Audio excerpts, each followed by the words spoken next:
Welcome, everyone, to Barrendale Mesa, the final world of Mario plus Rabbids Sparks of Hope, the 5th world that we went to.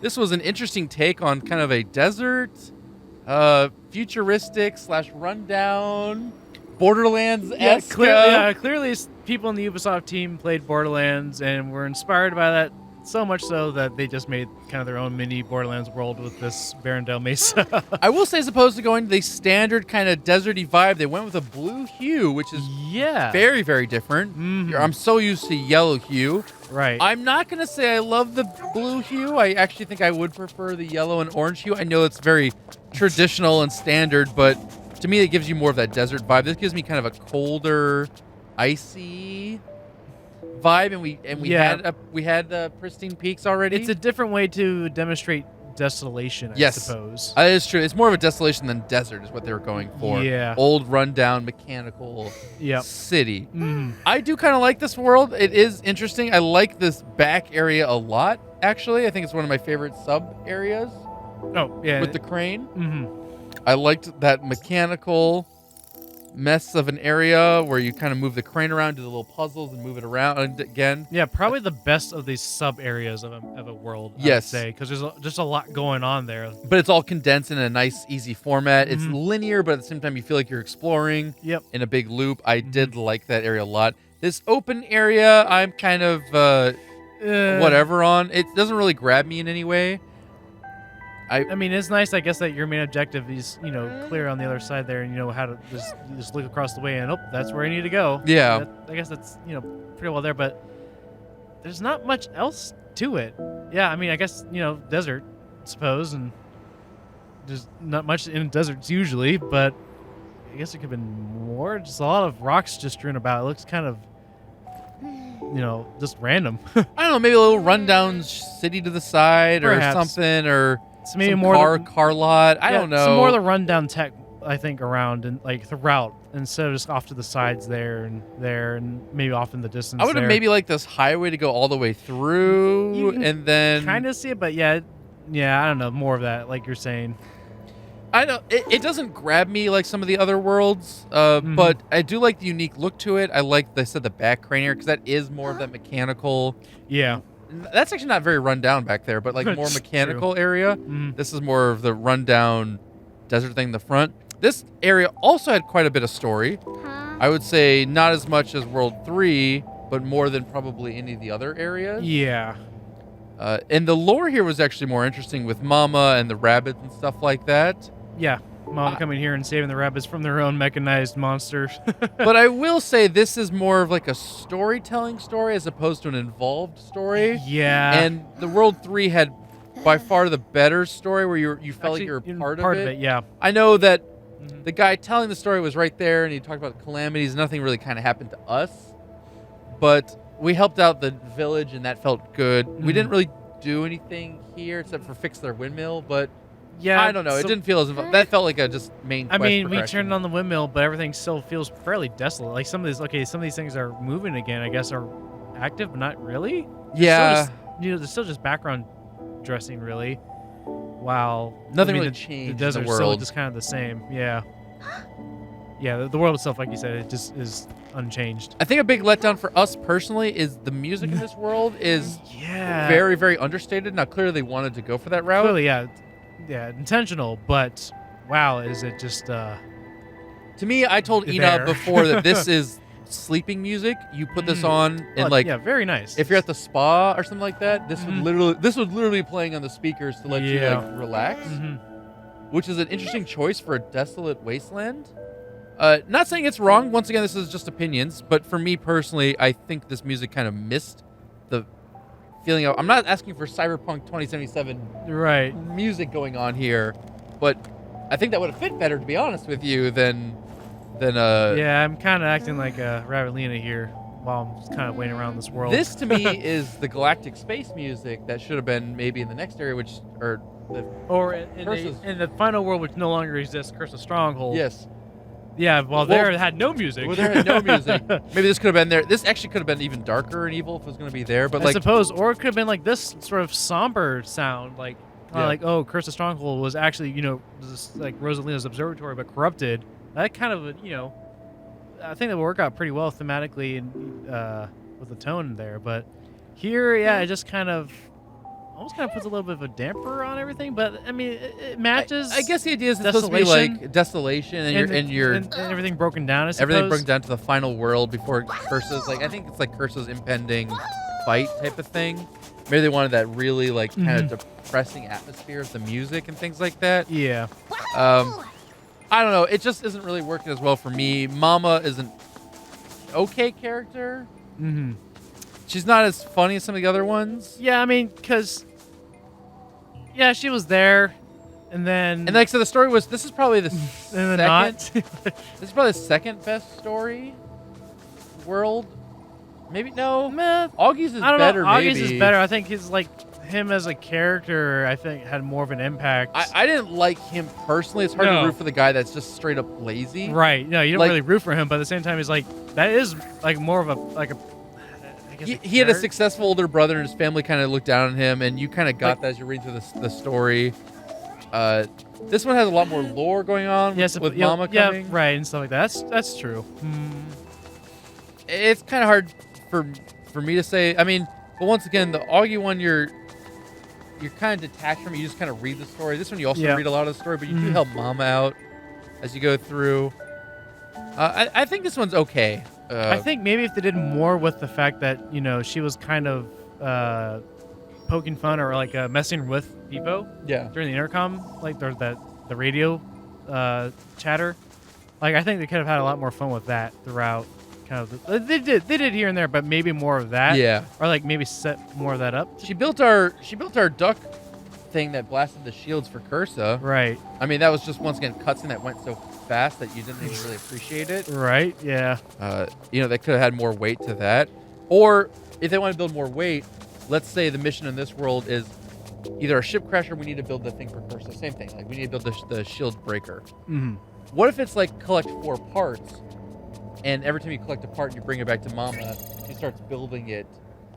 Yeah. And then you go around the world and you have to like defeat things to collect the part. I don't like collectathons, but that would have made it feel a little bit more like we're doing something towards. Right, be a little more active part. Maybe first we still do have to make the windmill work so the electricity's back on. Yeah, but don't take so long with that. That took forever. A long time. And then right after that, the next story beat was immediately the boss fight. Yeah. We came back here and fought the boss immediately and didn't realize that was going to be so quick. Yeah. That was the immediately next story bite. So the first thing took like 60-70% of the world. Yeah. And then that was immediately the next one. So I think that needed to be better balanced. Yeah. That was too long back there. Mm-hmm. But I don't know. Something like that maybe would be a little bit more interesting to see her developing the duck thing and feel like you're kind of working towards repairing your ship. I think also seeing your ship. What if this world also was not listed? In the previous world, we started flying towards Cursa, and then she slapped us down and we landed on the ship. Yeah, like we're trying to get into the stronghold. Oh man, our ship is broken. Yeah. And Mama said, I can fix that, but I need to get my electricity back up. Can you help me with the windmill? Mm-hmm. And then Curse is a little bit more involved in the plot. Then we're helping out Mama, and she's helping fix our ship.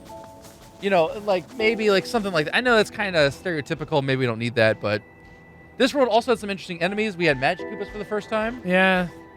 So, but kind of like maybe a little too late, perhaps. Yeah, they're actually more interesting enemies because they buff. Right. They buff allies. Like the very last world of the game, and you're finally running into. Interesting. Also, it's weird to see a Nintendo enemy. We don't see too many of those. This one has not Goombas. too many. Not too many after the. Let's see, the Goombas. Thwomps on the back. Thwomps, yeah, and then you also had Bob-Ombs. Oh yeah, Bob-Ombs. And Magic Koopas. But no Koopas. No Koopa Troopas though. No, but we did get Magic Koopas, but at the very end of the game. So yeah. They're interesting allies because they buff them. Yeah. And make them stronger. We didn't find too many of them buffed, actually. No. Because we didn't want to. You do a lot of damage. They themselves don't do too much damage themselves. But I think they should have been a little bit more involved in the story earlier on. Mm-hmm. So overall, mixed-ish feelings on this world. I don't know. It ends up not being my favorite. In fact, I think one thing we could do right now is actually look at the overworld, the maps here, and kind of talk about our favorites. We talked a little bit about it, but it might be helpful to look at them one more time. All right. So we look at here and go to... Oh, actually, we have the Curse of Stronghold map right here. Okay, but what do you want to start with? from the end and go back to the beginning, or do you want to go from the beginning to the end? We can go to the beginning to the end. I mean, we talked about all these things again. I was just trying to think of what was the overworld that allows you to see all of them? Is that you have to select though from the ship, don't you? That's the only way that sees the progression. Yeah, that one. Okay, sure. Yeah. That might be easier than looking at the individual Than just the maps, yeah. So we'll run over here real quick and take a look at this before we wrap up our final thoughts and feelings on this game, as we're getting close to the end here. So we got Beacon Beach, Pristine Peaks, Palette Prime, Terra Flora, and Barrendale Mesa. And Curse's Stronghold. And Curse's Stronghold. And Peach's Castle. Peach's Castle. Yeah, but those two areas are not available. Very weird we cannot run around and explore those. I understand maybe Curse's Stronghold, but I don't understand Peach's Castle. Now, you can't actually redo the fights at Curse's Stronghold. Yes. Like in the menu, in that progression menu, I believe, or where you can get all to like the side missions and whatnot. You can actually replay battles there, but you actually, you can't revisit the world. So, that's not a big loss. It's not much there. Not a huge loss. There's nothing in the open area, and then you fly to Curse, so it's a cutscene, then it's the final fight. Right. So they didn't actually make a world so much. Yeah. So we don't need to. First, my favorite area, if we go back, no, not that. Wrong one. I would say probably Palette Prime from start to finish has the most cohesive story. Maybe some things could be moved around, or maybe a little And the less map of changed some a of that little bit, background. yeah. But honestly, that's just like a nitpick on a nice looking world, as well as a good story throughout the world. I would say followed by probably Beacon Beach for me is my second favorite.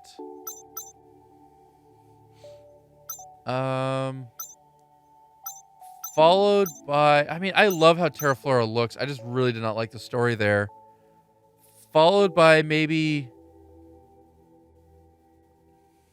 Pristine Peaks? I don't know for me. I really don't love how Barrendale Mesa looks, and the story to me is whatever, but it's actually a pretty decent one here. So maybe Barrendale Mesa. Yeah, I've actually got like the most plot, like in this part of the game. Okay, I'm struggling. I'm struggling between story and looks. Looks of the world. So if I go by story, I'm gonna go Palette Prime, Barrendale Mesa, Beacon Beach, Pristine Peaks, Terra Flora. Yeah. If I go by looks of the world, I'm gonna have to go by. Well, if I go by final looks of the world, let's say, I'm gonna go by Palette Prime, Terra Flora, Pristine Peaks, Beacon Beach, Barrendale Mesa. So almost like almost inverse. Almost. Looked at Palette Prime still at the top first. Except Palette Prime still for. But the thing is, it's not so crazy great that I'm like, I'm cheering over here and loving it. Oh, Palette Prime #1. You know, it's more of just like this story is not that. Not that it was great in the other game either. It's not really that super important to have a great story, right? But when they did actually have like some more involvement in the story, like when we felt like we had more involvement in the story, I enjoyed it more. It was, it made it unique enough, or it had more of an impression on us that Palette Prime just becomes the better world, or the best world, because it had that aspect to it. Had the aspect as to well it. as it looks nice too. It's like it's a pleasant place. Yes. And it looks nice, yeah. And things actually changed as you progress. Like, a lot of things would change. Like, not a lot. Sorry. I think the biggest disappointment for me is Terra Flora. Change, I think that I love that floral look, and that should have been an easy biased #1 pick for me. Like, literally, I would have just picked that #1 based on its name alone. Yeah. Terra Flora, you can already imagine. Like, if you close your eyes and imagine, you can just see Terra, like Earth, a world full of flowers and greenery everywhere. And I said initially when we first got to that world, I was thinking cherry blossoms everywhere, going that Japanese route. Like Zen garden, hedge mazes, or hedge maze, just palace, like all sorts palace gardens, grounds, or whatever. Stuff, all that sort of stuff. You just add, greenery as much as you want. Like, you can go crazy with it, add whatever flowers you want. I don't care. But didn't get that when we got there, and then eventually when you beat the world, you got it. But it felt so disconnected and disjointed. Between what I envisioned and what it was. As well as the train. What's with the train? Well, and I actually like the train. I like it too, but like, why is it didn't there? Fit there? Why not here? It should have been Barrendale Like maybe Mesa? I guess it could have been there, or Pristine Peaks. Yeah. A snow train. It could be. Like, I mean, I guess, like, maybe not make it a steam train if you're going to put it in Barrendale Mesa, like maybe a future tech train, and then maybe make a joke like, why is it still like a steam? Like, why is it still based off a steam engine when it's future tech? You could be, oh, because crazy Rabbids, or I don't know. But like here, it didn't like have enough impact with like what the world is. You know? Didn't fit the vibe, and the Bia story was completely unrelated to it, with her being a celebrity and selling her actress. Although I guess being like a kind of a floating rabbit bee kind of makes sense, I guess, with flowers. But no, I get her. I meant like her to the train. Oh, right. I actually like, unless I'm missing something, which I very well could be. True. I don't know if there was any connection at all between her and the train. I mean, maybe it's in one of those memories that we haven't read yet. Maybe we unlocked all the memories, but true. Okay, and we can talk on that too. We unlocked all the memories in the game. We 100%'d it. Yeah. We have not gone through them all because it is a lot of info dump. Yeah. And I mean, we can like look at this. They're all about a paragraph each. Yeah. And you can have it play audio, and that's pretty Our slow. visit to Barrendale Mesa was a critical diversion. Yeah, you can see that goes for a long time. Yeah. And there's a lot of stuff here. Now, you can read through a lot of this stuff. I would once again argue that a more competent game would let this be in the game. Yeah. Somewhere, so you don't have to read a little text blurb. Mm-hmm. Right. You know, to understand it a little bit better there. But, you know, that's just me. See, even that concept art is prettier than I feel like. Whoa. Okay, the railroad tracks are made from plants and vines. Yes, but I saw that. Yeah, but that doesn't still make it. That still didn't make it to me like a connection. I was just trying to see. Yeah.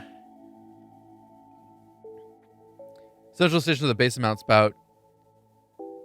Yeah, it operates in harmony with its floral surroundings. But it's really it's completely unrelated to the floral surroundings. surroundings. I don't know. To me, it's totally unrelated. I don't care that the train tracks are made of vines. It doesn't look like it belongs there, but whatever. Yeah. Anyways, yeah, that about wraps up our stuff here. Mm-hmm. A lot of memories to look through, obviously, if you wanted to go through all those, but that would take a long time, so we're not going to worry about that. Yeah, I guess we can give final thoughts on this game. We've talked a lot for a long time now about our thoughts in comparison to the previous game. I would say the biggest thing to me is that this game is much easier and more accessible than the previous game, and therefore is probably a better choice for a lot of people who are maybe not into strategy games or want to get into their first kind of strategy game. I think this is a great pickup game to get into and do that. You and I, are not huge strategy gamers, but we've done a couple of deeper ones like this. We've played like Divinity Original Sin 2. Mm-hmm. We've played obviously the first Marlon Rabbids. You've done some Fire Emblem. We've done other turn-based strategy games, real-time strategy games in the past when we were younger. So yeah, we've done a lot of things like that. So I would say that for us, we like a little bit more depth and detail. We don't necessarily always min-max our fights and our builds. But we like trying to figure out the best way of beating something. This game was very easy, even on the hardest difficulty. We played it all the way through on the hardest difficulty and never lost a challenge. lost a We did lose heroes here and there, but like we never actually lost the challenge overall. Yeah, so even with some mistakes being made here and there, or overestimating or underestimating opponents, we never ended up losing this entire time we played through the game. That's probably not hard enough difficulty. I don't know anything about the DLC. I feel like people have said that's a little bit more challenging, so I'm looking forward to that. But just based on the story mode, I would say that this was not very difficult. And I can't really imagine playing this on an easier difficulty. It would have been pretty boring for us. Yeah. It just feels like this game was made to be more accessible, which is kind of strange for a sequel. Yes. To kind of focus on that, but it is. Like, there's all the items, the sparks, movement is the main one. Like I think having, instead of walk to grids, it's now free 3D movement in a space, and there's just a lot like going on in this game. Like, and compared to the first one. The first one was like fairly similar to like XCOM or something like that. Yes. With the Mario and Rabbids flair to it, but it worked well. And then this game, like, the sequel is like, we gotta do bigger and better. We gotta kind of do more with it and change things up. So they did that. And, I applaud them for changing it up, but at the same time, they kind of lost a little bit of what made the first game great, which is some of the difficulty, some of the challenge that the first game had. Yeah. This game does not quite have it. And again, maybe the DLC We'll do when a it better comes out job. will do better with this. But as it is, like there's so many options that kind of break the challenge even at the hardest difficulties. You really have to kind of push yourself to really ignore that stuff if you want to have that challenge. Yeah, we even made up new challenges to not bring certain sparks and characters to make it more difficult for us. I would say I agree with you. I would still say I rate this game positively and enjoyed it and had fun, but I would actually put this game probably below the original game, Mario + Rabbids Kingdom Battle. In terms for me of enjoyment, the other game took longer, I think, for us to play through. Was very challenging. There also was a co-op mode. This game does not have that. True. Yeah. Which is a bummer for the two of us. That's just like a specific to us. But ultimately, I'd say this game feels like they were a little bit surprised by the success of the first one. Quickly greenlit a follow-up sequel, and it's got some unique new ideas to it. But it's not as developed as maybe it could have been, or the strategy's not as deep as it was, or they just kind of implemented ideas and it wasn't fully balanced around them. And so because of that, there was not as much challenge unless you make it on your own. So I would say personally, and like the story's a little bit different. I do like agree the characters are better and there's some better things about this game overall than the first one. Yeah. But I'd say ultimately I'd probably put Kingdom Battle higher in my mind than Sparks of Hope. As it is right now. Now. Yeah, maybe some of the DLC. Like, the thing is, Kingdom Battle also had some pretty amazing DLC with the DK Adventure. I wish this was more DK Adventure. DK Adventure was a very challenging, fun DLC with more enemies and new abilities to work with. That was a lot of fun. This game, when we're playing this and stuff, has not a lot of DLC out. So, maybe there'll be a DK Adventure essentially for this game. There is one on the roadmap that's going to be with Rayman instead. Oh, so that could be there the could DK be some adventure of this game. There could be some great potential for this game. So I'm not writing this game off. I'm not actually being too negative on this game. I really did enjoy it. I like the characters, I like the abilities. Just some stuff's not super balanced. Yeah, I think it does. It certainly does better with progression. Because like in the first game, you don't unlock your final character until halfway through the last world. Yeah, that's ridiculous. That's so bad. In this game, you actually get your final character halfway through the third world. Yes, that makes a lot more sense. Or that feels a lot better. And I think the story also progresses a bit better too. Like throughout it, like you always have the goal of stop Cursa. The first game was like change after Spawny.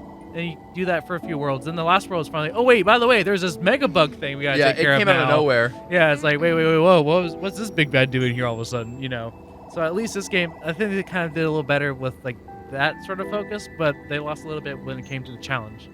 And I think some of the charm, honestly. Yeah.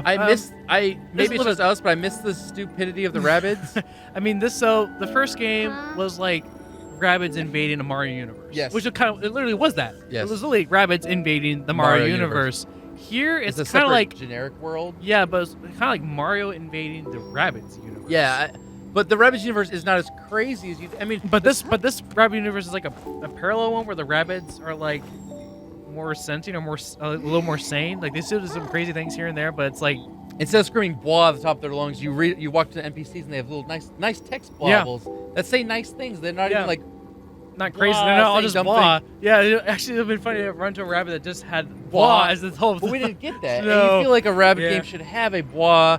And I know, like in the background, they'll put weird things, but like throwing a toy around a wind-up dinosaur in the background isn't what we're talking about. Or giant cruise ship in the background. Or it's weird. But the Rabbids had dumb slapstick stuff, and it was sprinkled throughout here. I'm not saying it wasn't in here, right? But it was definitely toned down. Like I said, once again you said accessible. Yeah, because I would say that is the word I would agree with. Again, in the first game, you heard Mario plus Rabbids, a crossover between those two franchises. That sounds really dumb, but it's like it worked because it also worked because the Rabbids still were crazy, but Mario was there to like bring them back. And it's like, well, also Mario's like, we're fighting against Rabbids. These guys are crazy, cretins. And but we're fighting against them because they are crazy and weird things. That makes sense. Here it's like, but no, actually Rabbids aren't all that bad. They're actually, these NPCs and They teamed up and are working together. They're all they're cool. They actually kind of a lot of them can be pretty calm and collected. They got voice acting. Yeah, they got voices now, and their voices are good too. I mean, I like the voice acting, but they're more weird. normal. Like the Can be, Rabbids are but normal some of it can be. characters, Right. as opposed to being weird screaming things. Right. And I think that changes the dynamic quite a lot. It does. Like, so it becomes this, overall it's more serious, but at the same time it's kind of like that weird juxtaposition and tone between the Mario sort of like it's not really down to earth, but it's more like not even realistic. That's kind of weird. It's like, I guess Mario's like grounded, perhaps. Yeah, they compared to look the Rabbids' normal zaniness. compared to the Rabbids' zaniness. Right. Yeah. And so it's like Mario fighting through the zany world of Rabbids, although it's kind of the opposite because the Rabbids invaded Mario's universe. And here, it's just kind of like we're going through a somewhat normal universe, but there's some zaniness here and there because the Rabbids are kind of that, but not as much anymore because they're more like I think NPCs to I interact think the with best and- example is Peach's Garden. In the first game, the Rabbids crash land there and completely transform Take a it over, garden, and every take over a yeah, garden, every time you and beat they're the world, screaming and they're like cutting things. Yeah. and they're throwing every stuff time, on the wall. right. Every time you beat a world, you see some random thing they have done to the area. Coming to effect and like ruining her garden, but like in their zany way. Right. In this world, it's a normal Peach garden with a couple of Rabbid Trumpery cut out. They did a nice job. It looks good. Like, Topiary cut out. Yeah, it looks nice. But that's not really the Rabbids that I remember, and maybe that's more people prefer them a little calmer. But I like the weird zaniness of Rabbids. To me, that's what makes them Rabbids. And we also come from a day and age where we played like Rabbids Go Home. Yeah, and they are screaming nonstop was. Yeah, again, the and games like where you actually were supposed to just beat them up by swinging the weird around and you stuff. beat up the Rabbids. But, like, there's humans in those games that are normal, and then the Rabbids are screaming and taking their clothes and running around and doing weird things. And like those are the weird Rabbids, and plus the Rabbids are squishy and and that kind of zaniness was kind of kept over to the first game, but it was not brought to this one. So yeah, this game is like trying to take the Rabbids, which have pretty much always been zany and like crazy, and trying to tone them down and trying to make them like more like The main characters? Yeah, Yeah. like you can actually like try to Follow? relate to, and some of it works, but some of it doesn't. So like, and again, compared to the first game where, they knew the Rabbids were this way, so that's what they did. Here it's like, oh, the Rabbids can be this and this and this. Well, It's fine, but like, you do miss a bit of that charm. Well, one example too is like, think of all the Rabbids in this all game charm. are dressed up as their favorite characters. Does Rabbid Mario do anything to really mock or act like Mario? In the first game, he does. In the first game, he did, right? Yeah, but here it's more like just kind of callbacks to that first game. It's callback to the first game. It's more like, so than actually like still being a funny reference to what Mario is kind of that he stereotype. could have just been called like Steve and ran around with you and dressed in whatever outfit he wanted, and he would have been none the wiser, Right. In the first game, they got kind of merged, right? And they were obsessed with. Then you have Rabbid Peach or Petch, who had this kind of jealousy or sort of against Peach because that's her personality, and then she sees the original and it's just like, I think I'm better than you. There's that kind of funny juxtaposition between both worlds. They gave him personalities in this one, though. I mean, they did. They did. They still have their personalities, which is mostly from the same game, but they lose a little bit of the edge. Rabbid Rosalina's pretty good. Edge has got a good one. I mean, everyone's got a unique personality to them. I think actually the Mario characters, funny enough, suffer the most in this one. And Beeple got full voice acting. Beeple's great. Actually, Beeple's a huge upgrade from the first game. I like Beeple a lot in this one. That was really funny. Luigi is like kind of non-existent, mostly cutscenes. Same as like Mario. They kind of do their generic heroic expressions and jump in to the battle. Peach is way, way, way better in this game. She was in the first one. I mean, Peach's introduction in the first game was her flying in with a shotgun. No, that's true. Actually, that's pretty cool. Yeah, I mean, that wasn't her first introduction technically. But I get what you're her saying. character, You're right. You're right. To the party, yeah. Anyways, we won't sound too negative on this game. It's not hugely based on story. The problem for us is the difficulty is less than the first game. The story is better, but the way it's presented and the characters are a little bit worse potentially, or just like the environment's a little bit worse overall compared to the first game. So I still rate this as a good game and a lot of fun to play. Mm-hmm. I would say if you like difficulty, the first one is more fun in that sense. But I do hope they keep some of these movement things. I don't mind the items. I wish some things were toned down a little bit, and maybe those will get better. Some of the sparks are obviously overpowered. Mm-hmm. You can obviously make your own challenges, though, so there's like not really a reason to complain. If you think something's overpowered, you can do a whole no spark run. If you really want to, just unequip all the sparks and go at it. So I think overall, it's like if you're a big fan of the first game, the second game might not live up to all your expectations, like have the challenge from the first game and stuff. But if you enjoyed the first game, you'll probably enjoy this game even more so, I'd say, than the first one. That's kind of how it is. So like, yeah, even with all of our nitpicks and the things we're talking about here, and even if we might prefer the first game over this one, I'm actually still kind of back and forth on which one I prefer. Okay. But overall, this is still a good game. Yep. It did a really good job. And, looking forward to the DLC. Maybe there's some better things with it there. It might alleviate some of the issues we've had. And I've heard I've actually not seen any gameplay, but I've heard the Tower of Doom. That's first DLC. Is the first DLC, and I've heard that's more challenging than the story mode. Mm-hmm. So I'm excited. So maybe there's some more good things to come. I'm looking forward to playing more of this game. We definitely will be doing that at some point in the future. And I think that's all for me. That about wraps it up. We've talked a long time now over all our thoughts and feelings. Right. We look forward to reading all your comments. Yes, and we appreciate please leave you all us being your here, thoughts and feelings on this game if you have completed it or working through it. Right, and what you think about the game. If you played the first game, how you think it compares to that one, and if you're excited for DLC coming out or that has come out, and we'll give our thoughts on that when we get to it. When we get to it. Thanks so much for watching through all this Let's Play with us. We appreciate you sticking around as we do the story mode and then talk about all our thoughts and feelings. It ends up being quite long, but we hope you enjoyed what's going on with Rabbids there. That's an interesting expression. I don't know if I've seen that face too much. I was trying to get, Beepo's happy expression there, but Rabbid's expression there is... like, can you end this episode off already? Right. It has been too long. It's been too long. Can you shut up? I'm so so bored. All right, Rabbidlina, we'll shut up. We'll stop talking. Thanks so much for watching, everyone. We hope you enjoyed. Go ahead and karate chop that like button. Until next time, GG. Bye. GG!